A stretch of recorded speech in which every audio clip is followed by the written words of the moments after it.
Hi friends, welcome to our channel all government jobs Telugu.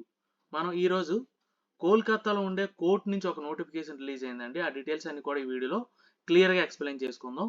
యాక్చువల్గా దీనికి all over India అండి, Indian nationality ఉన్న ఎవరైనా సరే అప్లై చేసుకోవచ్చు. ఇక్కడ క్లియర్గా మెన్షన్ చేశాడు, online applications are hereby invited from Indian citizens.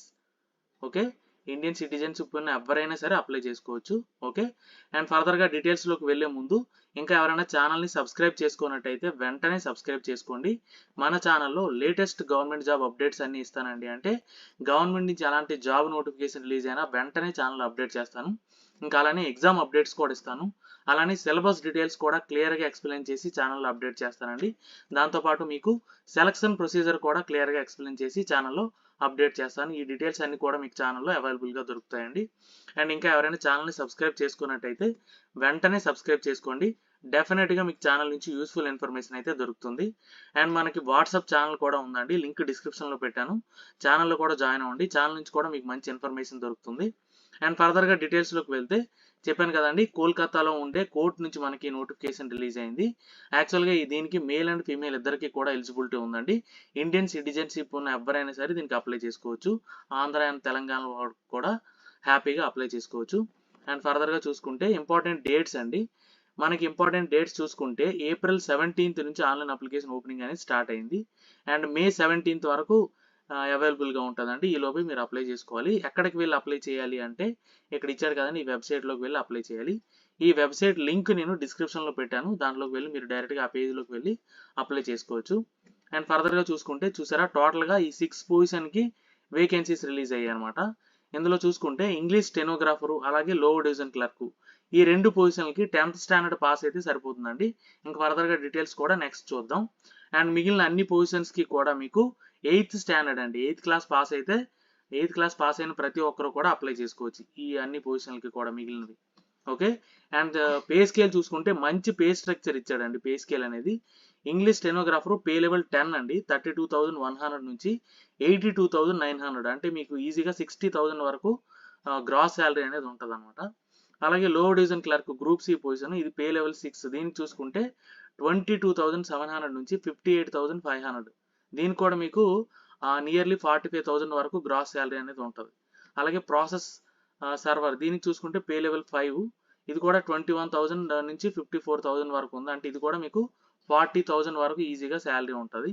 మిగిలిన అన్ని పొజిషన్స్ కూడా పే లెవెల్ 1, ఇవన్నీ కూడా మీకు 35,000 వరకు శాలరీ ఉంటుంది. అన్ని పొజిషన్స్కి కూడా మీకు ఈజీగా 30,000 అబవ్ ఉంటుంది శాలరీ. మంచి ప్యాకేజ్ ఇచ్చాడండి. సో డెఫినెట్గా ఎలిజిబిలిటీ ఉన్న ప్రతి ఒక్కరు యూటిలైజ్ చేసుకోండి. అండ్ ఎలిజిబిలిటీ ఏజ్ చూసుకుంటే మీకు 18 ఇయర్స్ నుంచి 40 ఇయర్స్ మధ్యలో ఉన్న ప్రతి ఒక్కరు కూడా అప్లై చేసుకోవచ్చు. ఏజ్ కూడా ఎక్కువగానే ఇచ్చాడు, 18 to 40 ఇయర్స్ మధ్యలో ఉన్న ప్రతి ఒక్కరు అప్లై చేసుకోవచ్చు. ఏజ్కి క్రూషియల్ డేట్ ఏది అంటే 2024 జనవరి 1 అండి. ఈ లోపే మీ ఏజ్ అనేది క్యాల్కులేట్ అవుద్ది అనమాట. ఓకేనా.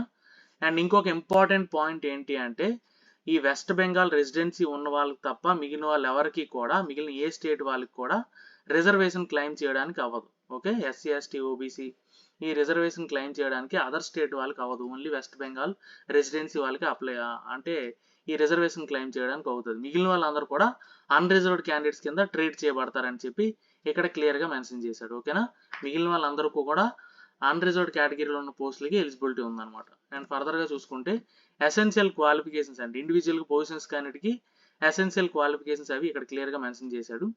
ఇంగ్లీష్ స్టెనోగ్రాఫర్ చూసుకుంటే పాస్డ్ మాధ్యమిక ఆర్ ఈక్వలెంట్, మాధ్యమిక అంటే 10th స్టాండర్డ్ అండి, ఇది వెస్ట్ బెంగాల్ దీంట్లో ఇచ్చాడు. బట్ 10th స్టాండర్డ్ పాస్ అయిన ప్రతి ఒక్కరు కూడా ఇంగ్లీష్ స్టెనోగ్రాఫర్కి అప్లై చేసుకోవచ్చు. ఓకే, ఈ 10th స్టాండర్డ్తో పాటు మీకు ఒక సర్టిఫికేట్ ఉండాలండి, ఏది అంటే short hand type writing certificate ఉండాలి. అలానే మీకు టైపింగ్ స్పీడ్ కూడా వచ్చి ఉండాలి, 30 words per minute in English. Okay, ఈ టైపింగ్ స్పీడ్ ఉండి షార్ట్ హ్యాండ్ మీకు సర్టిఫికేట్ ఉంటే 10th స్టాండర్డ్ చదివి ఈ పొజిషన్కి మీరు అప్లై చేసుకోవచ్చు అనమాట. ఓకే, అలాగే లోయర్ డివిజన్ క్లర్క్ చూసుకుంటే దీనికి కూడా మాధ్యమిక ఆర్ ఈక్వలెంట్ అన్నాడు, అంటే ఇది కూడా 10th క్లాస్ పాస్ అయిన ప్రతి ఒక్కరూ అప్లై చేసుకోవచ్చు అనమాట. ఓకే, దీనికి కూడా కంప్యూటర్ నాలెడ్జ్ అనేది ఉండాలన్నమాట. ఓకే, అండ్ మిగిలిన అన్ని పొజిషన్స్ కూడా 8th స్టాండర్డ్ పాస్ అయితే సరిపోతుంది. అండ్ ఫర్దర్గా చూసుకుంటే మోడ్ ఆఫ్ ఎగ్జామినేషన్ అండి, సెలక్షన్ ఎలా ఉంటుంది అంటే ఇండివిజువల్ ఈచ్ పొజిషన్కి కూడా డిఫరెంట్గా ఇచ్చాడు. ఇక్కడ ఇంగ్లీష్ స్టెనోగ్రాఫర్ చూసుకుంటే టోటల్గా 3 పేపర్స్ ఉన్నాయండి. Paper 1, paper 2, paper 3.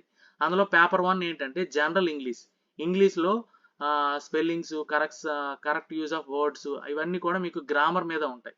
Synonyms, antonyms, punctuations మీ గ్రామర్ మీద 100 మార్క్స్కి ఎగ్జామ్ ఉంటుంది. 1.5 hours డ్యూరేషన్లో మీకు ఈచ్ రైట్ ఆన్సర్కి 1 మార్కు, రాంగ్ ఆన్సర్ కూడా 1 మార్క్ అనేది డిడక్ట్ చేస్తారు అనమాట. నెగిటివ్ మార్కింగ్ కూడా ఉంది. ఇది పేపర్ 1. అండ్ పేపర్ 2 చూసుకుంటే డిక్టేషన్ ఉంటుందండి. 200 మార్క్స్కి ట్రాన్స్క్రిప్షన్ స్పీడ్ అనేది చెక్ చేస్తారు. అండ్ అలాగే మీ హ్యాండ్ రైటింగ్ స్పీడ్ కూడా చెక్ చేస్తారు అనమాట పేపర్ 2లో. ఓకే. అండ్ పేపర్ 3 విషయానికి వస్తే మీకు టైపింగ్ స్పీడ్ అనేది చెక్ చేస్తారనమాట. ఓకేనా. ఇది ఎలా ఉండాలంటే 30 words per minute టైపింగ్ మీకు ఉందా లేదా అనేది చెక్ చేస్తారు. టోటల్గా మీకు 3 పేపర్లో ఎగ్జామ్ అనేది జరుగుతుంది. ఓకే. ఇది ఇంగ్లీష్ స్టెనోగ్రాఫర్కి గ్రూప్ బి పొజిషన్ ఇంగ్లీష్ స్టెనోగ్రాఫర్కి టెస్ట్ అనేది ఇలా ఉంటుంది అనమాట, సెలక్షన్ ప్రాసెస్. అండ్ ఫర్దర్గా మనకి లో డివిజన్ క్లర్క్ పొజిషన్ చూసుకుంటే దీనికి కూడా స్టేజ్ 1, స్టేజ్ 2 2 స్టేజెస్ ఉన్నాయి. ఈ 2 స్టేజెస్ అయిపోయిన తర్వాత మీకు కంప్యూటర్ టైపింగ్ టెస్ట్ అనేది ఉంటుంది అనమాట. ఓకేనా. టైపింగ్ అంటే it means computer operation test అనమాట. అంటే కంప్యూటర్లో మీకు ఎలాంటి నాలెడ్జ్ ఉందనేది చెక్ చేస్తారు. ఓకేనా.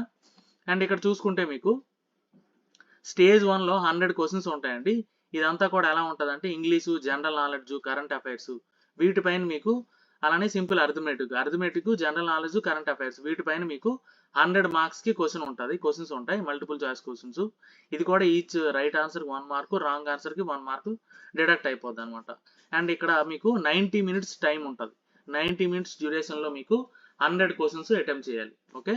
అండ్ స్టేజ్ 2 చూసుకుంటే ఇక్కడ మీకు ఇక్కడ కూడా సబ్జెక్ట్ ఎలా ఉంటుంది అంటే మీకు 2 parts ఉంటాయండి స్టేజ్ 2లో. ఒకటి section A and section B. Stage 2లో సెక్షన్ ఏలో ఇంగ్లీష్ ఉంటుంది 50 మార్క్స్కి, సెక్షన్ బిలో హిందీ ఉంటుంది 50 మార్క్స్కి. ఓకేనా.